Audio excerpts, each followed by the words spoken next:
नमस्कार बच्चों। मैं प्रशांत सिंह आपका स्वागत करता हूं सक्सेस वाला प्लेटफॉर्म पे। आज हम देखेंगे कि वेद क्या होते हैं।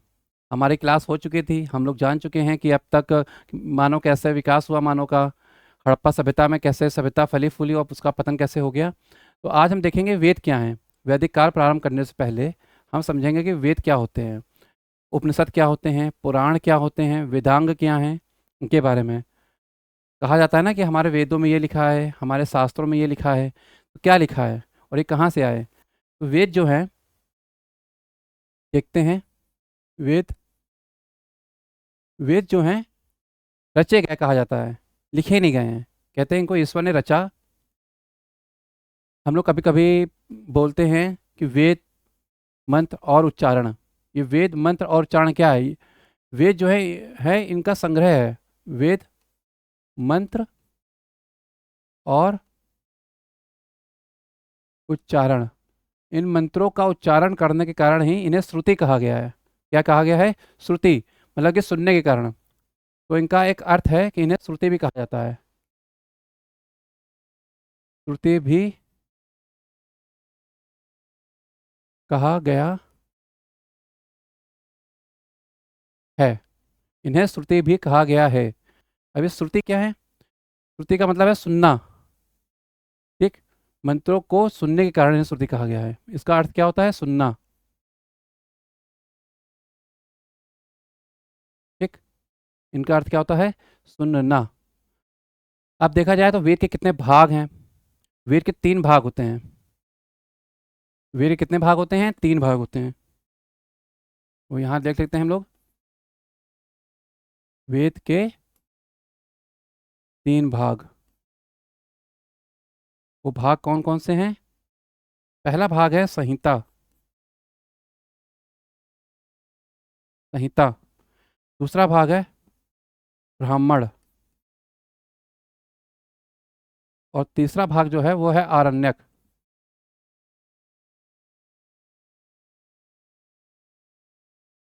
आरण्यक। संहिता क्या है, ब्राह्मण क्या है और आरण्यक क्या है? संहिता इनका मूल पाठ है। मूल पाठ का मतलब है जो उनमें लिखा गया है वो चीज़ें हैं। तो संहिता को हम लोग लिख सकते हैं मूल पाठ। क्या है? मूल पाठ। ठीक। जैसे हमारी किताबें होती हैं तो उसमें चैप्टर होते हैं ना, तो वो मूल पाठ हो जाते हैं। ठीक। एक चीज़ दे दी गई उसके बारे में और हम लोगों ने समझ लिया। ब्राह्मण क्या है? ब्राह्मण में इन्हीं मूल पाठों की व्याख्या है। क्या है? व्याख्या, डिटेल्स। इनकी क्या है? डिटेल। तो यहाँ लिख सकते हैं व्याख्या। क्या है? व्याख्या है। ब्राह्मण में इनकी व्याख्या है, डिटेल है।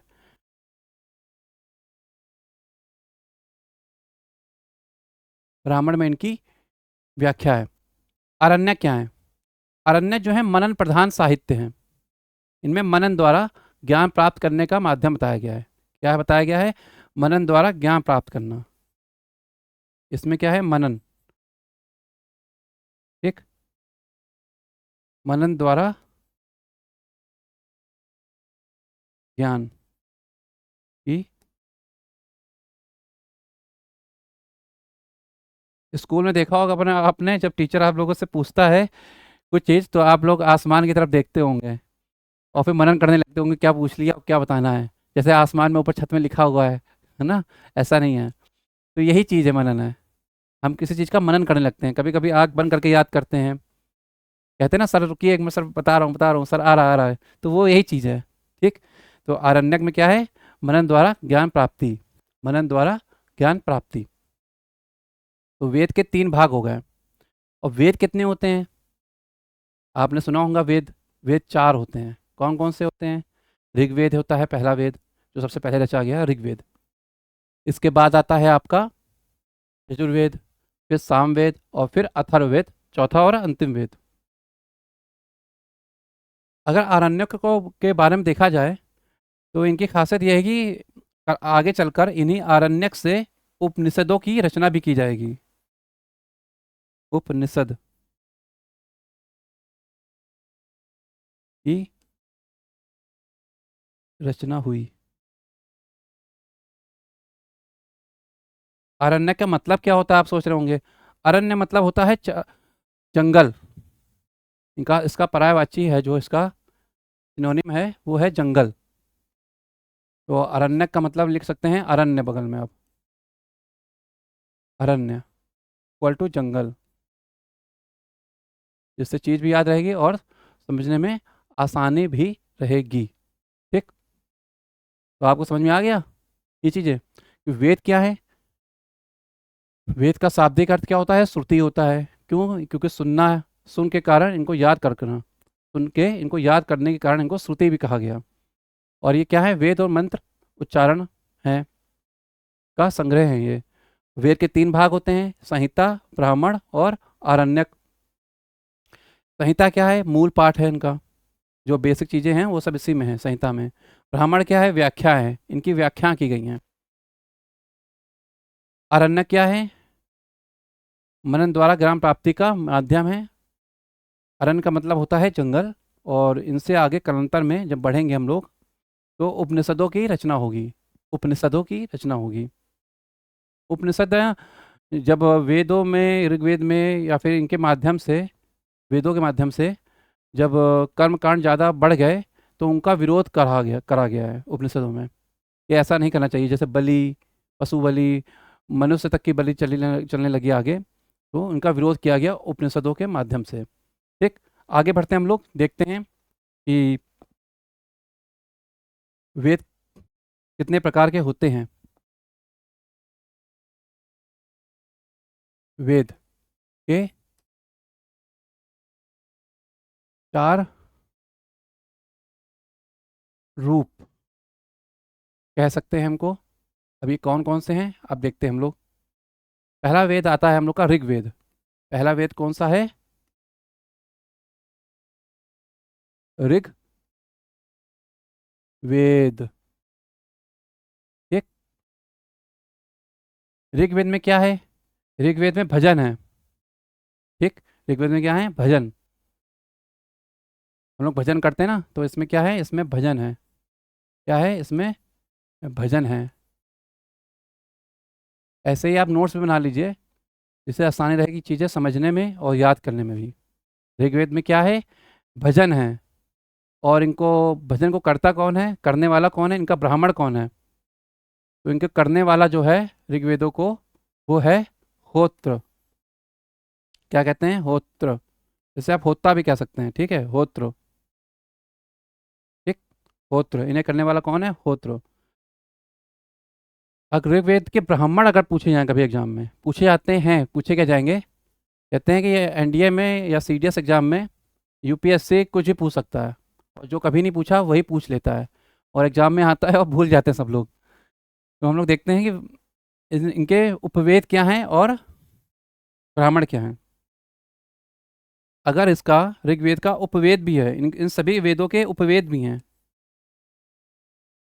अब इसका उपवेद में क्या है? उपवेद में आयुर्वेद आता है। आयुर्वेद, वेद है ना लास्ट में, तो उपवेद में क्या है? आयुर्वेद। आयुर्वेद। ठीक, ऋग्वेद में क्या है? आयुर्वेद है। अब इसमें ब्राह्मण देख लेते हैं इसके क्या क्या हैं। कभी कभी ब्राह्मण पूछे जाते हैं, कौन कौन से हैं। पूछा जाएगा कि फलाना ब्राह्मण किस वेद से संबंधित है, तो इसके ब्राह्मण हैं 2। तो हम लोग लिख लेते हैं इसको नीचे ही, है ना, इनके ब्राह्मण लिख लेते हैं क्या है। अब ब्राह्मण का मतलब आप जानते हैं ना क्या है? व्याख्या है ना। तो इसकी व्याख्या जो है 2 चीज़ों से तरह से दी गई है। तो इसके कौन कौन से ब्राह्मण हैं? एक ऐत्रेय है। कौन सा ब्राह्मण है? ऐत्रेय। और एक कौन सा है? कौशितकी है। कौन सा है? कौशितकी।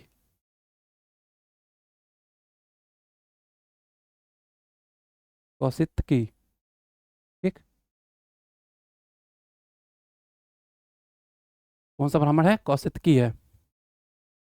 तो इसमें क्या चीज़ें आती हैं, कैसे क्या है? ऐत्रेय ब्राह्मण में ही आगे चलकर जब उत्तर वैदिक काल में हम लोग पढ़ेंगे, तो उसमें कहा गया है कि राजा जो है पृथ्वी पर ईश्वर का प्रतिनिधि है। क्या है? ईश्वर का प्रतिनिधि है। आगे हम लोग देखते हैं। अब हमारा दूसरा आएगा वेद, कौन सा? यजुर्वेद।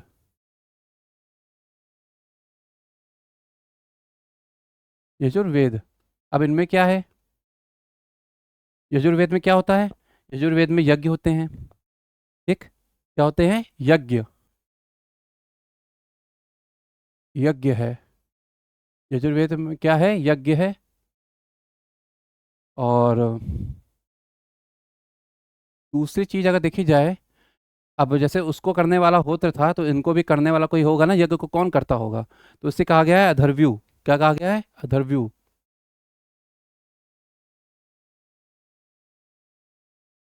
अधर्व्यू। ठीक, अधर्व्यू कहा गया है।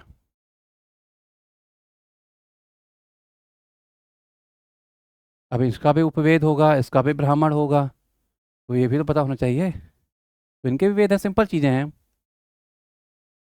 अब इसके हम लोग उपवेद देख लेते हैं, क्या है उपवेद, क्या है? तो इनके उपवेद अगर हम लोग देखना चाहें, तो देख सकते हैं कि इसका यज्ञ है, तो इसमें धनुर्वेद है इसका उपवेद। क्या है? धनुर्वेद। इसमें धनुर्विद्या के बारे में बताया गया होगा, इसलिए ये धनुर्वेद है। जैसे ऋग्वेद के ऐत्रेय और कौस्तुकी ब्राह्मण थे, वैसे इसको भी करने वाले कोई होंगे, है ना? तो इनके ब्राह्मण आते हैं तैत्तिरीय और सतपथ ब्राह्मण। कौन से हैं? तैत्तिरीय और सतपथ।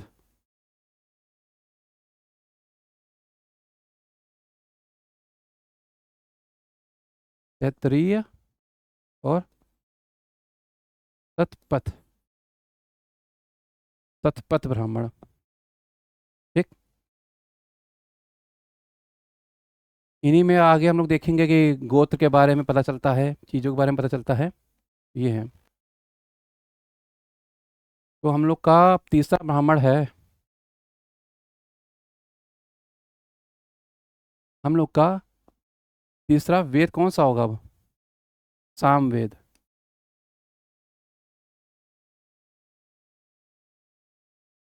ये संगीत का वेद है, इसमें गायन वादन जैसी चीज़ें मिलती हैं। ठीक है, संगीत का वेद है। तो इसमें हम लोग कर सकते हैं, इसमें क्या है? गायन वादन है, गाना बजाना। ठीक, गायन वादन। क्या है? गाना और बजाना है। क्या है? गायन वादन है। अब इससे भी कोई करता होगा गाना वाना वाला काम, तो इससे कहते हैं उद्गाता। क्या कहते हैं? उद्गाता।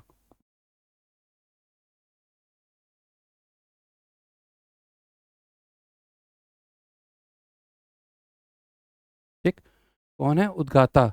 इनको करने वाले को भी ब्राह्मण ही बोला जाता है एक तरह से। ठीक, वो उद्गाता हैं, इन्हें करने वाले हैं। इन्हें अधर्व्यू करते हैं। ठीक, इन्हें उद्गाता करते हैं। अब इनका भी उपवेद होगा कोई ना कोई, उपवेद होगा। भाई उनका जब वेद उपवेद है, तो इनका भी होगा। तो इनका क्या होगा उपवेद? इनका है छांदोग्य और जैमिनी। छांदोग्य एक उपनिषद भी हम लोग पढ़ेंगे आगे।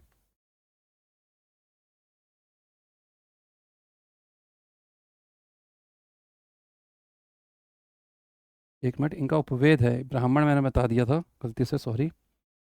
इसका उपवेद अगर ये है, तो इसका गायन वादन है, तो गंधर्व वेद हो जाएगा। ठीक, क्या हो जाएगा? गंधर्व वेद। गंधर्व वेद। ठीक, गंधर्व वेद। अब इसका हम लोग ब्राह्मण देखेंगे।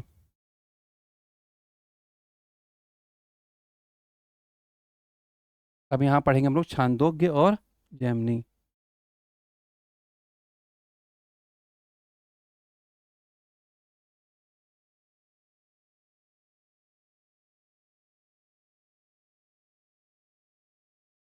कहते हैं इनको पढ़ने वाले जो थे, वो जैमिनी ऋषि थे।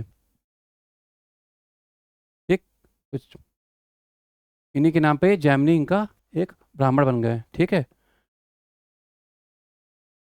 तो ब्राह्मण आप समझ गए ना क्या है? दो तरह के ब्राह्मण है, एक तो करने वाला ब्राह्मण है, वो है ये उद्गाता, अधर्व्यू होता। ठीक, और एक है ब्राह्मण में जिसमें व्याख्या है, वो छांदोग्य और जैमिनी है। ठीक। अब हम लोग को तीसरा हो गया है, अब हम लोग पढ़ते हैं चौथा। इनका कलर चेंज कर लेना चाहिए जिससे कि थोड़ी आसानी हो आपको, है ना। चौथा, चौथा कौन सा है? चौथा है अथर्ववेद। अथर्व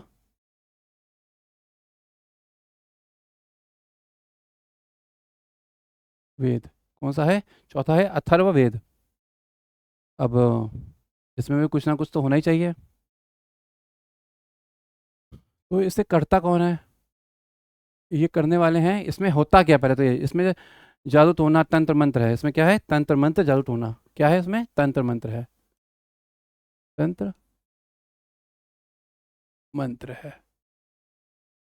ठीक। पहले जब शुरुआत में वेद आए, तो जो ब्राह्मण थे करने वाले इनके प्रजापति लोग, उन्होंने सिर्फ तीनों वेद को ही प्रमाणित माना।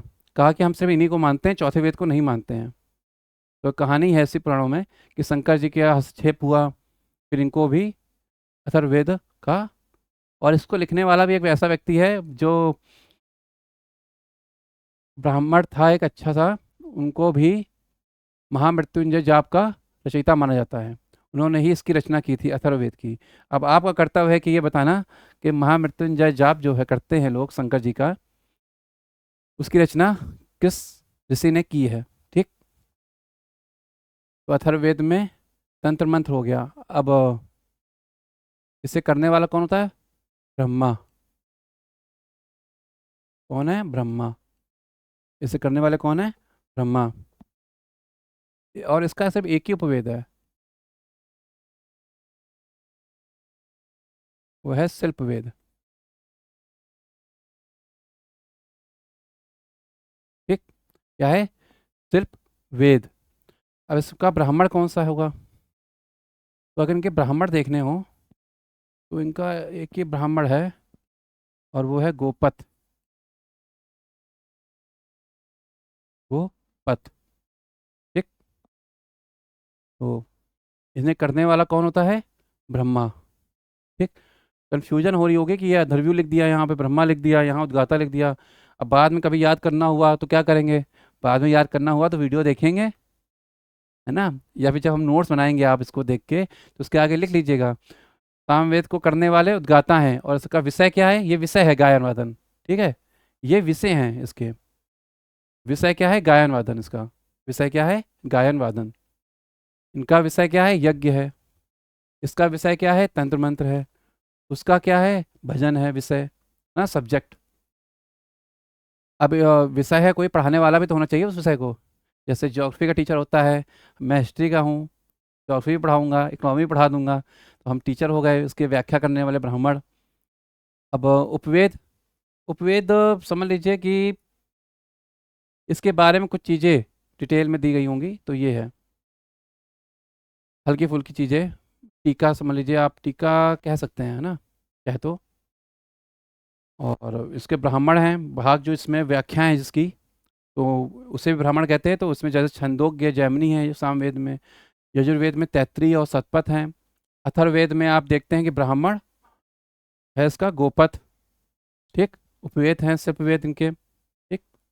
अब हम लोग पढ़ेंगे। तो इतना हो गया। आपने, मुझे लगता है कि आपने नोट कर लिया होगा। एक ये था वेद के रूप, चारों ऋग्वेद, है ना। इसमें भजन है, ये विषय हैं। ठीक है। तो आप लिख सकते हैं यहाँ पे विषय, इसका विषय सब में ये रहेगा। ठीक है। अब आपको दिक्कत नहीं होगी इससे। विषय क्या है? भजन करने वाला। अब ये करने वाला होता कौन है? एक यहाँ लिख दीजिए, करने वाला है, करने वाला, करने वाला ब्राह्मण लिख दीजिए यहाँ पे। ठीक। ठीक। ऐसे ये सब में हो गया कॉमन, सबका विषय हो गया, सबका ब्राह्मण हो गया। इससे भी आपको याद रहेगा। उपवेद आयुर्वेद है, ब्राह्मण कौन कौन से हैं इसके? ऐत्रेय और कौशितकी। ठीक।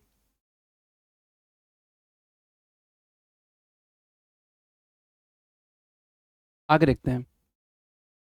आगे क्या होता है कि वेद तो रच गए, अब इनको समझा कैसे जाए भाई? समझने के लिए आपको क्या करना होगा? स्कूल जाना होगा, है ना? स्कूल में क्या पढ़ाई दी जाती है? शिक्षा दी जाती है। तो इनको समझने के लिए वेदांगों की रचना की गई। वेदांग, किसकी रचना की गई? वेदांगों की। वेदांग क्या होते हैं? अब आपको ये बताना पड़ेगा। तो वेदांग क्या होते हैं? देखिए, वेदांग,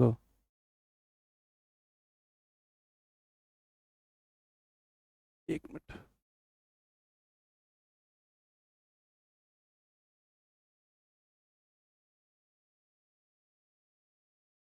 वेदांग क्या होते हैं? वेदांग का अर्थ होता है समझना। वेदों को समझने के लिए वेदांगों की रचना की गई। तो हम लोग लिख सकते हैं यहाँ पे, वेदों को समझने के लिए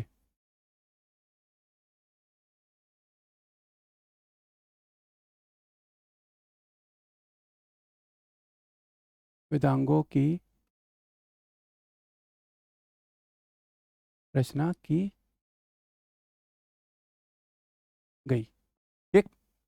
वेदों को समझने के लिए वेदांगों की रचना की गई। एक मिनट बेटा, जरा थोड़ा, एक मिनट मैं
तो फिर से स्टार्ट करते हैं हम लोग क्लास। क्या पढ़ रहे थे हम लोग? वेदांग।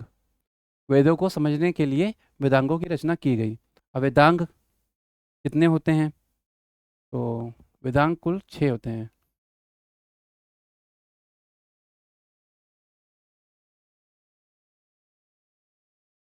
वेदांग कुल है।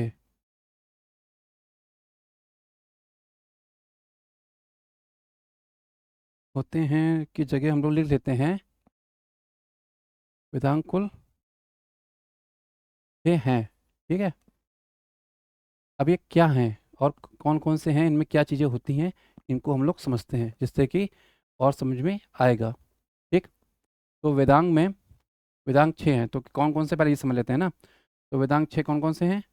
पहला है आपका शिक्षा। हम्म। ये पहला क्या है, शिक्षा। ठीक। दूसरा क्या होगा, कल्प। शिक्षा, कल्प, व्याकरण। ठीक। शिक्षा, कल्प, व्याकरण,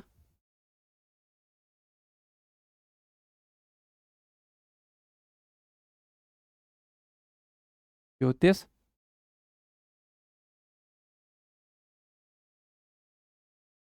छंद और निरुक्त। और निरुक्त, ये 6 हैं कुल। ठीक। शिक्षा, कल्प, व्याकरण, ज्योतिष, छंद और निरुक्त। तो इनको देखते हैं। शिक्षा में क्या है, शिक्षा में क्या है। अब आपको हमने बताया था पहले कि मंत्र और उच्चारण, तो शिक्षा में क्या है, उच्चारण करना सिखाते हैं। भाई उन मंत्रों को पढ़ना है तो कुछ कोई तो चीज़ होगी ना। और उनको बिना व्याकरण के आप पढ़ नहीं सकते, है ना। कल्प में यज्ञ विधियां हैं, यज्ञ करने की विधि है, तो इनको एक एक लाइन में हम लोग लिख लेते हैं ना, जिससे कि आसानी होगी समझने में भी थोड़ी।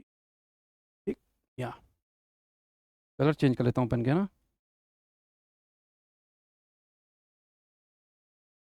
तो पहला नंबर, पहला क्या है, शिक्षा। ठीक। शिक्षा में क्या है देखते हैं हम लोग। शिक्षा में वेद मंत्रों का क्या है, उच्चारण कहा कराया गया है। बिना उसके कोई काम नहीं होता। तो क्या लिख सकते हैं हम लोग यहाँ, वेद मंत्रों का उच्चारण है। ठीक है। वेद मंत्रों का उच्चारण है शिक्षा में। ठीक। ठीक हो गया। दूसरा कल्प था। तो कल्प में क्या होगा, कल्प में यज्ञ की विधियां दी गई हैं। क्या दी गई हैं, यज्ञ की विधियां। अब इनको रचना करने वाला भी कोई ना कोई होगा। ठीक है। तो कल्प में क्या दी गई हैं, यज्ञ विधियां। यज्ञ, यज्ञ,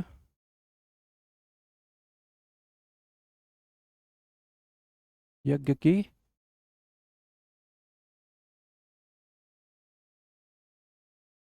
विधियां हैं। ठीक, क्या है, यज्ञ की विधियां, कैसे यज्ञ होगा, है ना।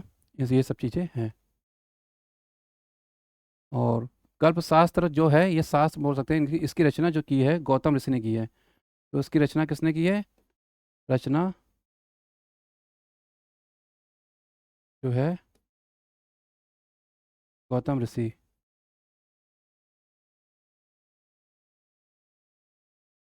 रचना गौतम ऋषि ने की है। ठीक। रचना किसने की है, गौतम ऋषि ने की है। ठीक। अब आ गया तीसरा, क्या था, व्याकरण।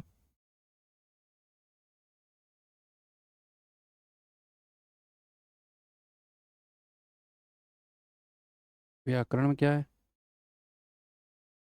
व्याकरण में इसका ग्रामर पोर्शन है ना। कैसी चीज़ें आपको लिखनी है, क्या चीज़ें हैं। तो एक आगे चल के होंगे, अष्टाध्यायी की रचना करेंगे पाणिनि, तो उसका लिख सकते हैं हम लोग यहाँ से। आप यहाँ पे तो व्याकरण में इनका लिखते हैं,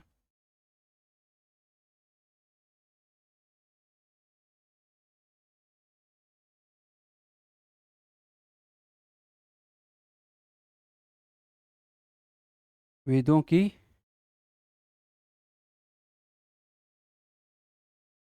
उच्चारण विधि कह सकते हैं। ठीक है। ठीक। शिक्षा क्या है? वेद मंत्रों का उच्चारण है। और उच्च व्याकरण में क्या होता है? उच्चारण विधि है इसकी, है ना। तो कालांतर में एक व्याकरण की रचना होगी अष्टाध्यायी।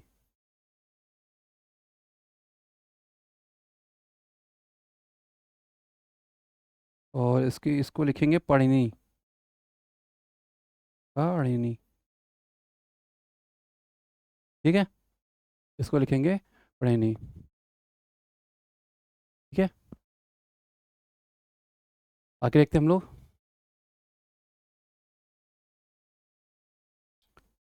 फोर्थ है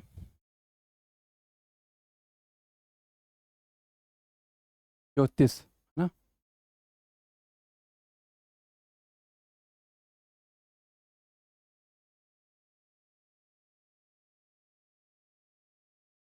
ज्योतिष। अब इसमें क्या है ज्योतिष में? ज्योतिष में नक्षत्र ज्ञान के बारे में बताया गया है। किसके बारे में बताया गया है? नक्षत्र ज्ञान के बारे में। नक्षत्र क्या होते हैं? वही तारों की स्थिति बताना, है ना। ग्रह तारों की स्थिति के बारे में कि कैसा नक्षत्र, कहते नहीं है जब कुछ हो जाता है, जैसे क्लास में कभी कोई पिटे बच्चा, तो कहते हैं तुम्हारे नक्षत्र सही नहीं है, बच के रहना तुम। आज मैथ वाले टीचर बड़ा गुस्से में है, कहते हैं ना। तो ये है, इसमें क्या है नक्षत्रों के बारे में। नक्षत्रों के बारे में बताया गया है। ठीक। नक्षत्रों के बारे में बताया गया है। अब ज्योतिष की रचना किसने की? एक लगध मुनि थे, लगध ऋषि, उन्होंने की है। तो इसकी रचना किसने की है? रचनाकार लिख लीजिए चाहे तो आप, है ना। रचनाकार ज़्यादा सही रहेगा। इसके रचनाकार थे लगध मुनि, लगध ऋषि, या लगध मुनि कर सकती है वैसे, है ना। ऋषि के नाम के उच्चारण के साथ मज़ा नहीं आती बोलने में, है ना। जैसे रसगुल्ला अगर नमकीन बना लिया जाए तो मज़ा नहीं आई खाने में। वैसे कुछ शब्द होते हैं जिनके बोलने में मज़ा आनी चाहिए, जिससे कि याद करने में आसानी होती है। वो बिना मज़ा के कुछ नहीं। जैसे मैथ पढ़ने में अगर मज़ा नहीं आ रही तो इंटरेस्ट नहीं आता। और वो वही बच्चे कमज़ोर निकल आते हैं मैथ में, फिर वो आगे चल के ले लेते हैं आर्ट साइड। तो इसके बाद क्या आएगा?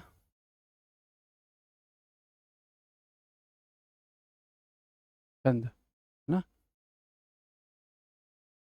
छंद तो जानते ही होंगे आप लोग। जैसे हम लोग तुलसीदास ने रामायण की रचना की, उसमें छंद मिलते हैं, छंद और दोहे। ये छंद और दोहे क्या हैं, है ना। तो कैसे इन भजनों को गाया जाए, है ना। भाई उसमें भजन है, तो भजन को तो गाएंगे ना हम लोग किसी सुर ताल लय में, तो वही छंद है ये। ठीक है। तो इसमें इनको कह सकते हैं इनकी कवित्य है। एक कवित्य कह सकते हैं इसको, है ना। इनका कवित्य है। कवित्य कठिन हो जाएगी भाषा थोड़ी, तो इसको आप लिख लीजिए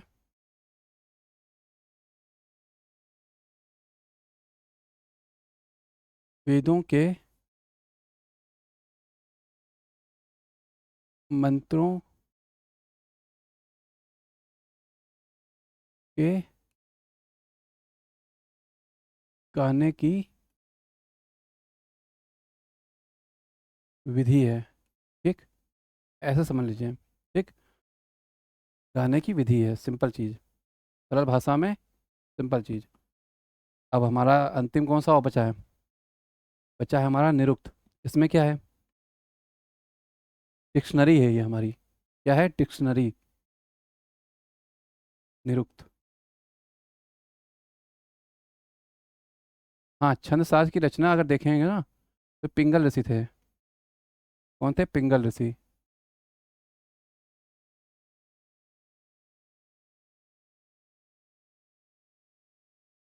आगे चलकर एक शैली बन जाएगी इनके नाम से, डिंगल पिंगल बोलते हैं उसे। ठीक। तो इसमें क्या है देखते हैं हम लोग। ठीक। निरुक्त। निरुक्त में क्या है? वैदिक, जो वैदिक काल में है, उनका शब्दकोश है, ये क्या है, उसकी डिक्शनरी है, क्या है, डिक्शनरी। वैदिक शब्दकोश लिख लीजिए आप, शब्दकोश। ठीक। ठीक, इसकी क्या है, डिक्शनरी है। इसकी रचना किसने की, इसकी रचना जो की है, इसकी जो रचना की है, एक यास्क ऋषि थे, यास्क ऋषि, यास्क ऋषि कर दीजिए आप, उन्होंने की है। ठीक। इसमें ही राजा के निर्वाचन के बारे में बताया गया है, कि राजा का निर्वाचन कैसे होगा। निरुक्त में ही बताया गया है कि राजा का निर्वाचन कैसे होगा। तो इसको भी हम लोग लिख देते हैं ना, जिससे कि स्मृति जो है आपकी विलुप्त ना हो।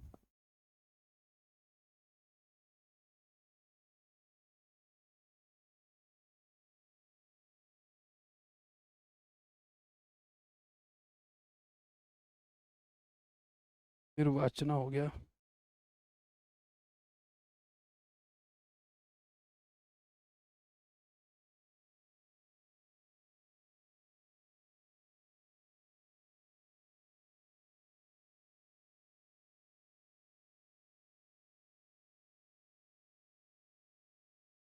राजा के निर्वाचन के बारे में बताया गया, बताया गया है। ठीक, इसी में वैदिक शब्दकोश तो है ही है ही, और साथ में राजा के निर्वाचन के बारे में इसमें बता दिया गया है कि क्या चीज़ें होती हैं। ठीक, तो इतना हो गया आपका।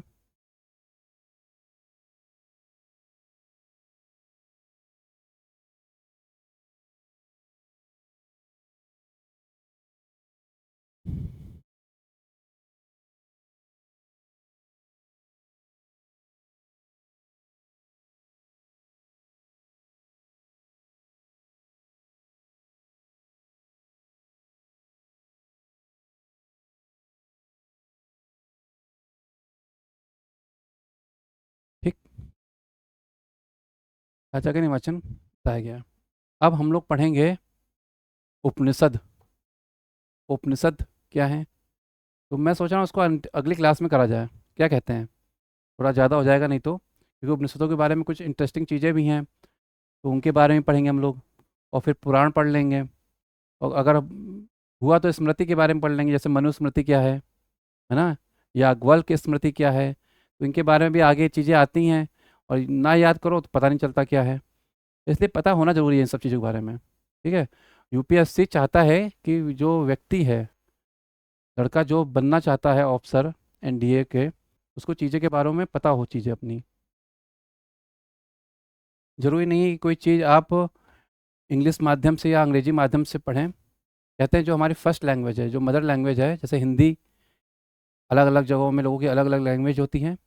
जैसे साउथ में, दक्षिण में रहने वालों की भाषा है तमिल, तेलुगु, कन्नड़, मलयालम।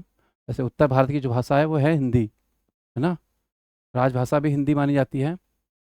और हिंदी वैसी भाषा है जो आपस में लोगों को जोड़ती है, तो इसलिए समझने का सबसे आसान तरीका है हिंदी।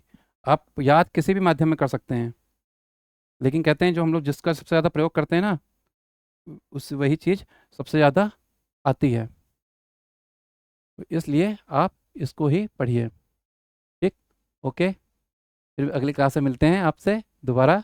धन्यवाद।